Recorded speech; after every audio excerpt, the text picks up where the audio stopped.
What is up, and welcome back to Beyond the Arc with Brandon Silvers. As always, I am your host, Brandon Silvers. I am super excited today because this is the first time since I started covering sports that I've had the opportunity to cover the Olympics. I love the Olympics, particularly track and field. I want to talk about it, and who better to talk about track and field with than my old coach, a man who has coached champions at every level, including Olympic silver medalist Raven Saunders from the Herbert Johnson Track and Field Academy. Coach Herbert Johnson. Coach, thank you for coming on again. It's been too long. Man, thank you for having me. Tell Kobe I still have a beef with him, picking the wrong teams during football season, but I'll let that slide for now. Great being here. I'm glad you have me. I'm happy to be on this again. No, yes. I will pass the message on. So today, since you are someone who has forgotten more track and field knowledge than most people ever learn, I'm going to try to stump the coach. I'm going to ask you questions related to Olympic events. I'm going to see if you can or cannot give me an answer. We're going to go event by event. Okay. Are you prepared? I am prepared. And as you know, I'm full of opinions. So I have learned that in my nearly 2 decades. But yes. In my nearly 2 decades of dealing with you, I have learned that you are certainly full of opinions. Yes. Some people say you're full of other things as well. That's what they might say. But normally, I'm correct or close to it. All right. Good. Well, let's get started. I've got a couple of events where we could see a record, possibly. I want to know if we're more likely to see this person set a record or see them get beaten. You've already covered the 200 meters, Noah Lyles. If he loses the 100, he will break the 200 record. So we don't even need to talk about that. No. Let's talk about the women's 200. Ooh, the women's 200? So the record is Flojo 21:34 and 88. They can forget that. Shericka Jackson, Jamaica, has the 2nd, 3rd, 4th, 6th, and 8th fastest times ever. Her personal best is 21:41. She did that last year. You've got American Gabby Thomas has a personal best of 21:57. So any record being set there, number one. Number two, not really a question, number two. Number two is information to help you decide. Jackson just pulled up in a race. They're saying it was a muscle cramp, but possible injury, you never know. That's the Jackson information. The Gabby Thomas information is that her fastest times have all been at Hayward Field. Wow, Hayward Field is considered now the fastest track in the world. So that's where all her times have been, whereas Jackson has run her times a couple of different places. So do you think world record, what's more likely? World record set, Jackson losing or Jackson winning? Any set of those options, because the 3 options threw off the way I wanted to ask the question. So now I'm just trying to recover. Well, seeing that you have not recovered, and even if you have, I will not allow you to think you have recovered. Fair enough. So is Jackson faking? See, I don't know Jackson if it was actually hurt. I mean, look, this is sportsmanship time now. Now, I'm not saying, well, yeah, I would say, was this at the Jamaican trials that she pulled up? Nope. It was at a race after that. This is in some race in her backyard. Yep. And she just decided to go run. Now, I'm not saying that she did it because I wouldn't do it, but I couldn't because I was getting beaten anyway. I'm getting beaten by the women. All right, so what difference does it make? They are, if she's hurt actually this late in the season, and it's a thigh pull, a calf strain, something with her foot or ankle, all of those lower extremity things that you actually have to stabilize, not so much, then I don't see how she's going to do anything through 4 rounds of 200 on one of the tracks that I don't think at this point we consider starting to France the fastest track in the world. Now, I'm quite sure they've tried to do something. I don't think they took the whole track up and then put down a new track. If they did, but tracks have to settle, even though they had the honeycomb track in Tokyo and it was pretty fast. But Hayward Field is another thing. It is settled down. It is great track and it's settled. So now it is, for about the next 5 years, you probably can go in there and you and I can run sometimes that we've never run before, which is insane a lot, but we could do it. I think if she's actually hurt, that's it. This is too close to the season. Oh my goodness, you have to recover. You have to repair the injury. You have to baby it back into function. You have to keep your strength level up so that you can carry the race through the entire race and then through the entire rounds and then the entire recovery. That would be hard to do. Gabby Thomas, even though she has made all of her races at Hayward Field, that last race she ran was convincing that she can run. Now, she's coming to the Olympics as probably one of the favorites. Can you take the pressure? But I would take Gabby here. She's been chasing this. Sharika has had her aha moment. Not that like it's like potato chips if you like them. Fried chicken for me, one piece is not necessarily enough just because there are 13 pieces there. You can't just explain to me why you need one of them. So I think that she would still be in the fight there, but I think Gabby is going to be one of the favorites, along with the unknown person in the 200. The longer the race, the more of a chance an unknown person can come into the race, because if you just make one mistake at these speeds, you can't recover. But I would say Gabby Jackson. I don't see a world's record out of this group this year, out of that race.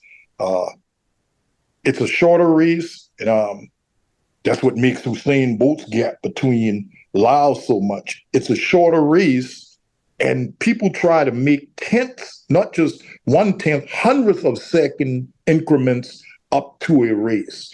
The 200 gives you a chance, but I don't see this field at this time being able to pull that off.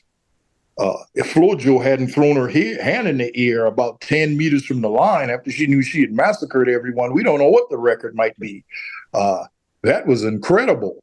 And if you want to see perfect form, Calvin Smith, Marion Jones when she was running, Carl Lewis, but you go look at Flojo and look at how high from the ground, another thing with Sha'Carri Richardson. You look at how high from the ground she is at before she goes back into single phase support. And it's like, holy mackerel. Some of these young ladies who are 5'3", 5'4", when they're running down the track, they look like they're 5'9" and 5'8". That's how much force that they're extending against the track going into the next phase. But Flojo over there 100 and 200 in Seoul and the 100 through the trials, and even if you looked at her sometimes before, if you had the pleasure of seeing her online or just seeing her on ABC Wide World of Sports or whatever, if you couldn't have a better sprint technique on the toe, arm stroke. Flojo head doesn't move. I don't know if the hair is a rudder, it's keeping her head still, but it's just, and I want everyone to remember, Flojo ran a leg on the 4x4 that I believe they got a silver medal. People don't give her credit for her incredible strength and range. Now, I wouldn't say she was going to win the 4x4 in its individual, but If you put 10 people out there in the world running a quarter, I believe she would beat at least 6 of them. Well, speaking of women's quarters, let's throw in some hurdles there too. We got Sydney McLaughlin-Levrone, and she just set the world record again, 565 at the U.S. trials. Is she going to lower? Will you be asking any more questions? I know. But then you do have Femke Bol from the Netherlands. She just ran a 59.5 on July 14th. They're the only 2 women under 51 seconds in the 400 hurdles. What's more likely, a McLaughlin-Levrone world record again, or a Bol upset? Femke Bol is an excellent 400 hurdle. Not a chance. Not a chance. And when I say not a chance, I'm not saying 15, 20 meters in world record time for these. You're not doing that. These people can run. But I don't even think Sydney McLaughlin-Levrone is showing us what she can do. Really. I think her coach has got her, her coach has all of them now. It'll come to me. But he's got her with the cup on her head. He's just got her in the pot, and he's like, okay, we're simmering now. We're not going to boil over. Just do enough, which for her, when you consider her 400 and her open 100 hurdle time, for a person that doesn't run the 100 hurdles and her just flat 200 speed, I think she's in the top 10 of women in the 200 for this year. She can flat out go. I think she's going to break the world's record again, because I think she's been sandbagging us that she could have done 49 before, if not more. And I don't think that Femke Bol, as much as I like Femke Bol, but not this Olympics. Her coach, Bobby Kersey, I just looked up. Bobby Kersey, he's coached everything. Yeah. So, okay, so is it possible that we see her break under 50 seconds in the 400 hurdles? Yes. Yes, it's possible. It's going to be right there, and she's going to fall on her face, and she's going to throw up. But she can do it. 49, 9, 7, 88, 73. Okay? Our second bold prediction of the day. Yes. And the throw up. All right. And the throw up. She will lay on the ground for a while if after that. People, do not turn on your TV when she gets across the line. NBC will not be showing her on the ground. Man, that is going to be a thing to see. And Femke Bol will not be, if Sydney McLaughlin gets lane 6 or 7, where she's to the outside of the Lila Muhammad or Femke Bol, where she has to run scared because she doesn't know where they are. She is going to drag them around there, okay? Now, one of the first things that you want to do is make sure you don't lose your Olympic gold medal trying to break a world's record. So that is always in consideration. If you are a huge favorite, like Lyle's in the 200 for me, like she is in the 400 hurdles. Now, don't go around there trying to break a world's record. Get in the straightaway, found out that you ran the back straightaway too fast, and with the last hurdle to go, you get over it, and the last 40 meters, you were running in quicksand, and they go by. That's always the danger in the 400 hurdles, as well as, if people don't notice it, in the 400 hurdles, the hurdles get taller the last 3 hurdles. Hurdles 8, 9, and 10 are taller than all the other hurdles. Now, that is metaphorically speaking. They get bigger and bigger and bigger as you go down the track. Your focus, then, you don't want to be racing people. Even though you're going to be racing people, you don't want to have a side-to-side battle from 80 meters in, hurdles, the last 2 hurdles, 9 and 10. because that could be a catastrophe. All you have to do is touch one of those hurdles with your toe or your lead leg, and you are finished. You don't have enough speed to crash into it and keep momentum. You don't have enough speed with your trail leg coming over to get your toe on it and pull and keep momentum. You're done. So then that becomes, and then you have to go from bottom speed and try to pick speed back. If they're within 10 meters of you, 10 meters, you're going to get swallowed. So can she break the world's record? Do I expect her to do it? Yes. Is it going to be, knowing that, that's what makes it exciting. Is she going to finish these last few hurdles in the finals after running qualifying rounds of hurdles? Can she come back and finish these last few hurdles with her legs feeling like they're running in quicksand and there's cement on her shoes? It's just not running now. It's just not guts. It's technique, and did you do everything right? Because the last 40 meters of a race, they called that race in the old days, I suppose, gender stuff now, they used to call that race the man killer. Mm. Nobody you running a 400 and I give you 10 hurdles? It seems like torture. It is torture. You want to know what it is? Go out there and put 10 things in your yard and just run from your garage to the end of the driveway and back. Darn, that's all you got to know that that's torture. Now you start thinking about running down the street and around the corner and come back. No. And she runs faster than most high school boys and we ain't even talking about regular people, male or female. Most high school boys can't run a 50-second 400 flat. You're talking about somebody running hurdles. Mm. That's an incredible feat. Well, sticking with the hurdles, men's 110 hurdles. Well, before we get to that, don't forget the men's 400 hurdles are going to be a great race too. The Santos, Woolholm. Oh yeah, that's going to be a great race too now.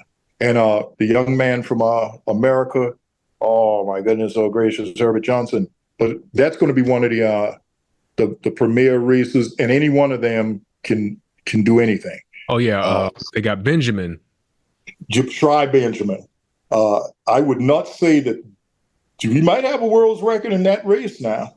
Don't be surprised if we get a world's record, because I don't think they can run with each other and not break the world's record. Those three together is going to cause some problems for each other. We're getting hot take after hot take. This is good. Yeah. That wasn't even a hot take I was trying to get out of you. You brought that one up yourself. I just brought it up.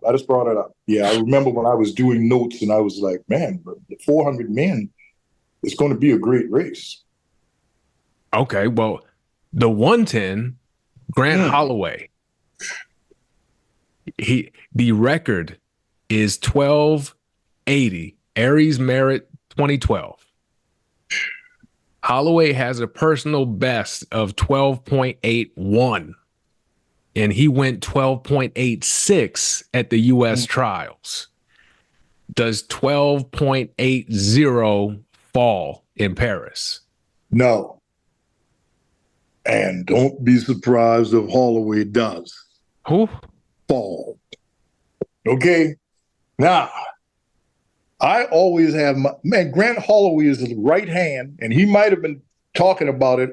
Grant Holloway has a big looping right hand when he's coming across the hurdle. His right hand is up way back here. He's been trying to work on it to make it shortened so that he doesn't have that long right hand. That's what causes him at the end of races, after people are out of their block setting and going over hurdles, you notice that for a man who leads them by so much, but when he gets the hurdle 9, 10 and to the line, boy, he never has enough space that it looks like he's safe. He always looks safe at the beginning 6 or 7 hurdles, and you're like, this is a walk away. But as he goes down the track, it becomes more and more, this is not a walk away. Well, what's happening? Well, we also know that no one gets faster. It's who slows down the rest, the least. But in the hurdles, that doesn't always apply because you are reaccelerating out of the air, down on the track, reaccelerate to the next hurdle. His form sometimes leads him to be reckless. I call it reckless. Other people probably call him being very, very aggressive. And it's a hurdle race. You got to be aggressive. It's a short line between, but you hit a hurdle in the last part of being aggressive with that long loop stride that he has, and it could be trouble. I don't think even with that he would break the world's record. Not that I have anything against him breaking the world's record. I think eventually he will break the world's record. I don't know if he's going to break it at this Olympics.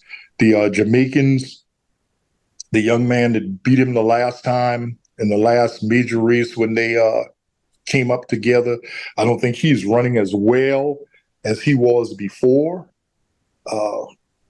coming into this. And I don't see any American that really can do anything with him. I would say it's Grant Holloway against the hurdles. Whoa. More than Grant Holloway against the world. And hurdle 9 and 10, they got it out for him.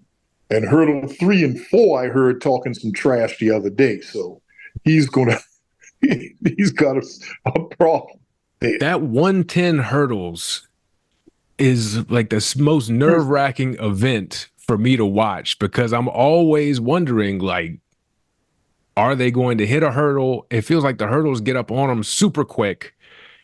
And I can't even stand to really watch it because it looks just so traumatizing, especially like the thought of even just messing around doing workouts with the mini hurdles, and you hit a hurdle and your balance goes when you're trying to go full speed, and it's a terrifying feeling. So I hate watching the hurdles. It is terrifying. And if you even just want to play with the high school boys hurdles are 39 inches high. But if the men's hurdles, you go out now, today, this is for everybody. You take a ruler, measuring tape, you pull out 42 inches. That's how high the hurdle is. You walk it to an average 6'2" man, it'll probably be to your navel. So you are going across your navel. You have they used to have 8 steps to the first hurdle. That wasn't a legal thing that you had to do, but most athletes took 8 steps to go over the hurdle. Now the athletes are so good, some of them are taking 7 steps. Most world-class hurdlers that are on Olympic pace for medals are taking 7 steps to the first hurdles. Some things high schoolers don't need to do, and some early collegians, some senior collegians don't need to do. Well, I'm talking to some of you, excuse me, Brandon, I'll hijack this for a second. There's a gang of you out there don't have any business trying to run 13 steps to a hurdle. You're not fast enough or strong enough. You don't even have any business running 13 steps to the first 1 hurdle and then changing to 14 steps. You need to run 15 steps to the hurdles and 15 and 16 steps to the hurdles, because that's as strong as you can get. That's as much as you can do. Women, please don't be running 14 steps to any hurdle to 15. When you can do that, we'll have known you were one of the fastest people in the world. Coaches, stop that. You're going to hurt someone. If they don't have complete balance going into the hurdle, all you're going to do is you're causing them to slow down. Oh, I can make them stronger that they can do it. Edwin Moses, when he started 13 stepping, had an inseam of almost his whole body. And he was 13 stepping. Come on, people. He ran 47 seconds. This was the Olympic champion and record holder.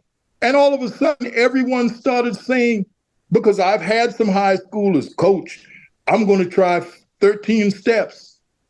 Son, no, you're not. You're not going to do it. You're just wasting time. So please don't do that anymore. You know, they will run them at 15, 16, and then if they get close enough that they need 13 steps, you know. But just don't bring them out there running 13 steps. You're killing people's careers. You're keeping kids from staying in the event and progressing. I wouldn't ask a child to get on a pole, a 19-foot pole to pole vault. They couldn't even stick the pole in the ground. They have to start on a small pole about 8 feet. And then you learn going up But we see certain things and it's like, wow, let's try that. And they probably can take 13 steps, but to what end? I'm finished. Okay, good. Speaking of pole vaulting, men's pole vault, Mondo Duplantis, Sweden. He's set the world record, I believe, 8 times. Currently at 20 feet 5 inches or 6.24 meters. For those of you who aren't in America, is he going to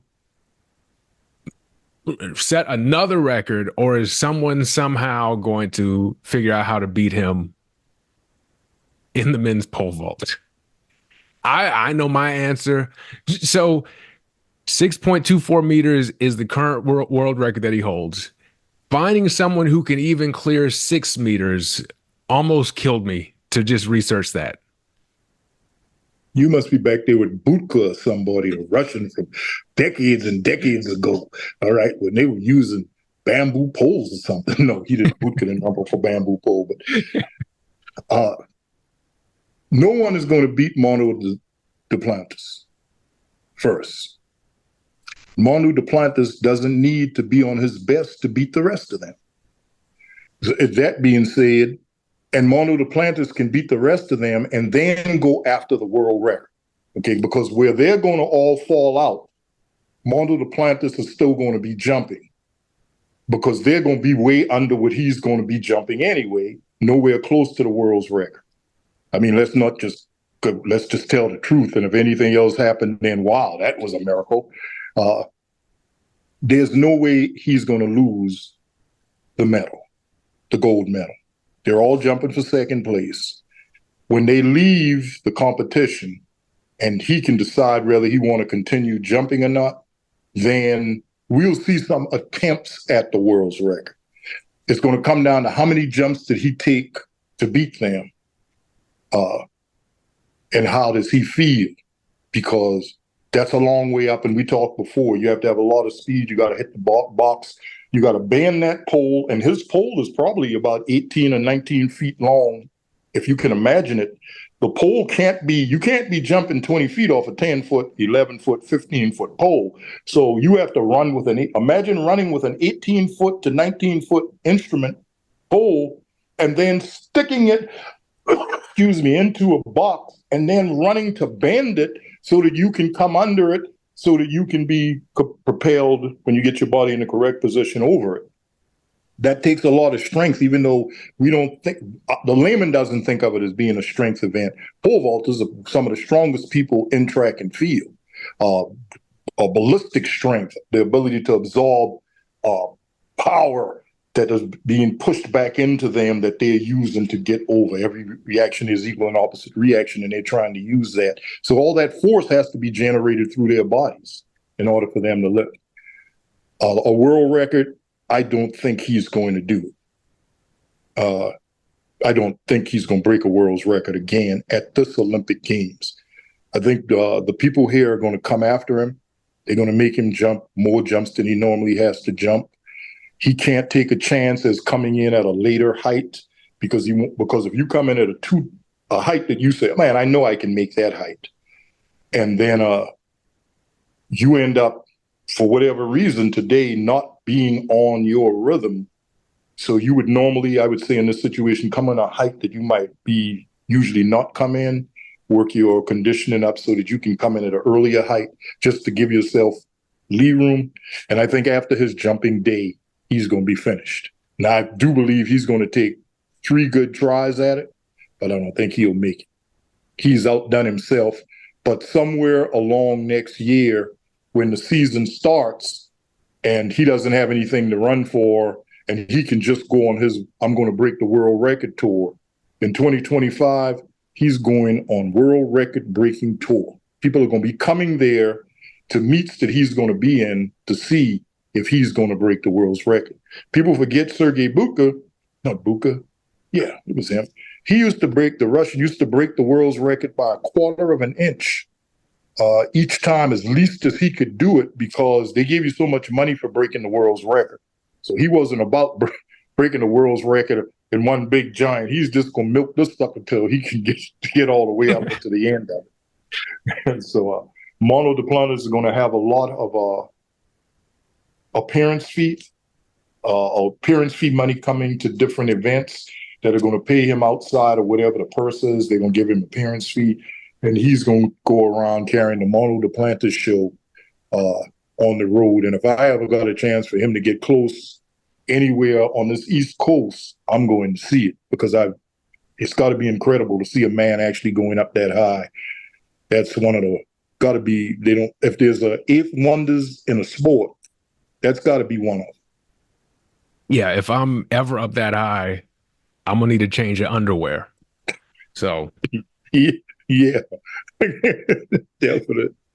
Perfect. Well, Coach, if someone wants to keep up with what you're doing, maybe they got a child that wants to be coached, or they want to be coached themselves, where can they find you?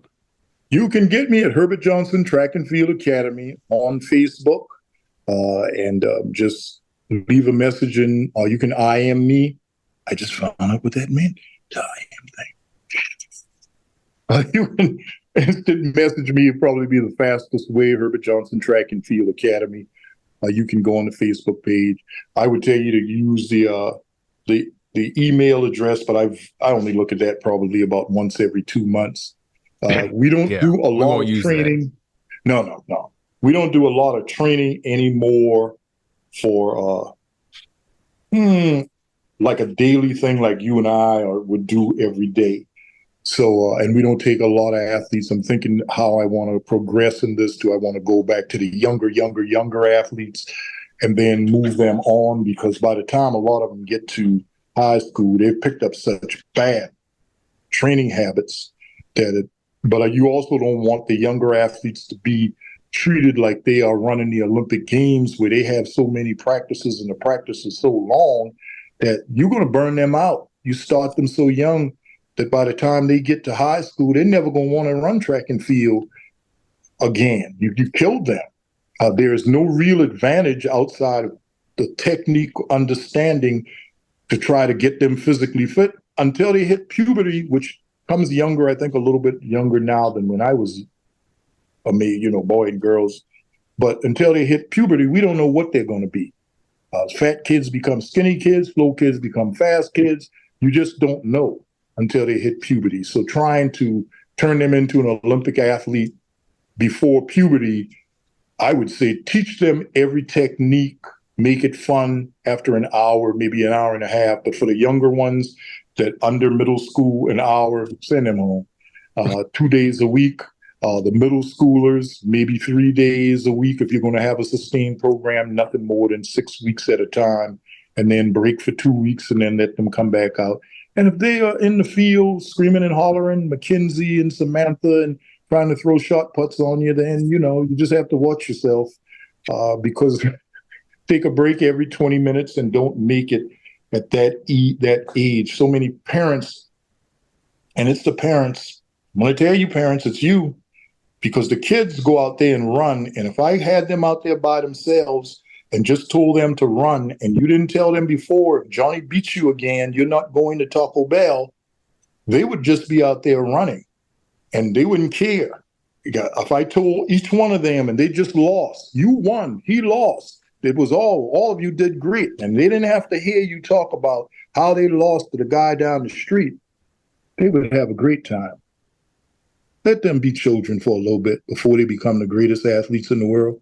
Take it from a person who's been lucky enough to coach athletes since 1976 on every level, and have seen what it takes to coach athletes on high level and smaller.